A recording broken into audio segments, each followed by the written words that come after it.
MH370 took off for Beijing.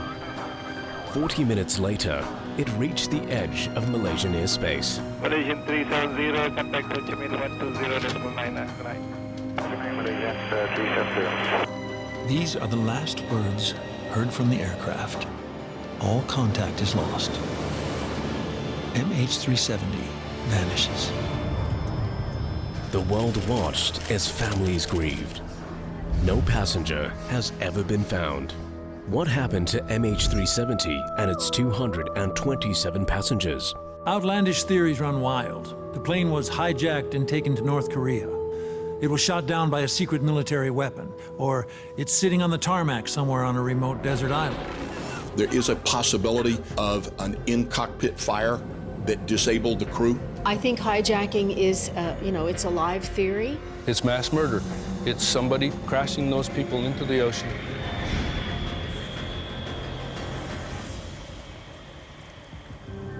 Hours after MH370 vanished, search operations began at the last known position of the plane.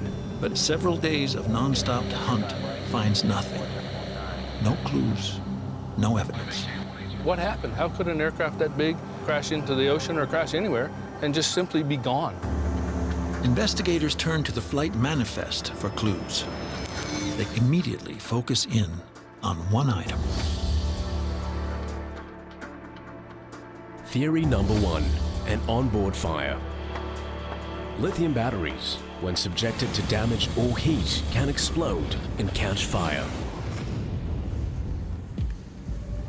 Previous consignments of lithium-ion batteries have brought airplanes down. They completely destroyed aircraft which became uncontrollable and crashed. They are most volatile just after manufacture. The 500 pounds onboard MH370 were assembled just 24 hours before the aircraft disappeared. Did a cargo fire overwhelm MH370?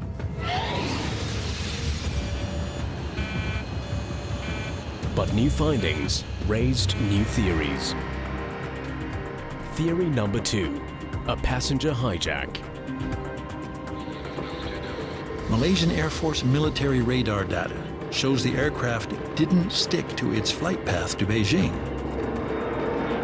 MH370 dramatically changed course.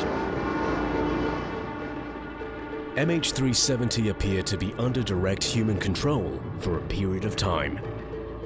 Someone was in control of the aircraft. There's little doubt about that. Where the mystery is why they turned around, and whether the turnaround was done intentionally or whether it was done forcibly. MH370's passenger manifest throws fuel on the hijack theory. 2 passengers are traveling on stolen passports. Interpol reveals they're Iranian nationals. Investigators suspect they could be hijackers.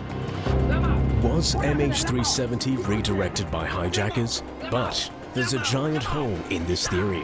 What was their motive? No one claimed responsibility for it. There was no demand after it. It doesn't fit the mold. And when Malaysian police investigate further, they discover the 2 Iranians have no links to any terrorist group. They're economic migrants en route to Europe. New findings point to another shocking theory. Theory number 3, pilot suicide. All modern aircraft are tracked via its transponder and ACARS. But in the case of MH370, both were switched off. It's easy to do. The transponder, all you have to do to get the transponder off is turn a switch, and it's off.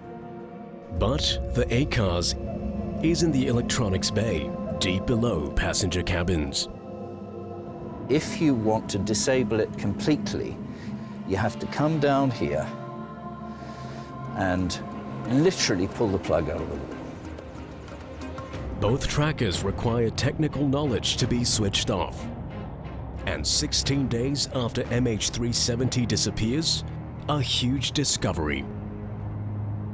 Investigators discover that long after its transponder and ACARS were switched off, MH370 continued to transmit signals to a satellite used to monitor aircraft movements. Signals reveal that MH370 flies for over 5 more hours. 16 months into the search, the first plane debris was finally found. It's a section of wing known as a flaperon, and it might explain exactly how the plane came down. We see crushing on both edges of the flaperon, proving to us that that flaperon was squeezed. The way that it was squeezed and the marks that it left could only be made if the flaps were extended. Most experts believe that the flaperon was switched into a landing position when it hit the sea.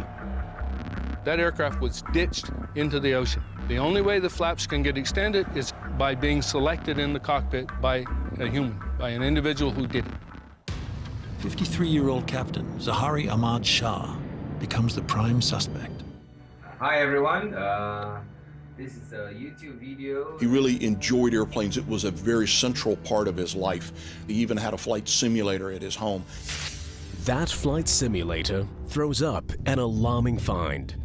1 month before the plane's disappearance, he plotted a route south over the Indian Ocean that terminates over open water. It's very similar to MH370's predicted flight path. Did Captain Shah disable its trackers, change course, and send him and 238 others to their deaths? But this theory has never been definitely proven. When investigators examine his background, they discover Captain Shah is financially secure. There's no history of psychological problems, no hint of conflict.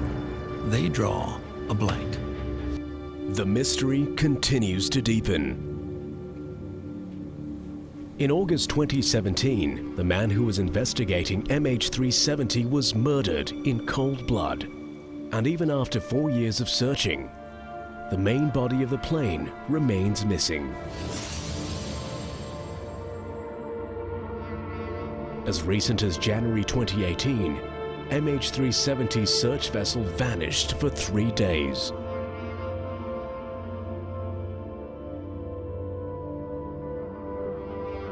My position was, they'll find it. We always have. But in this case, we haven't found it. It's aviation's greatest mystery.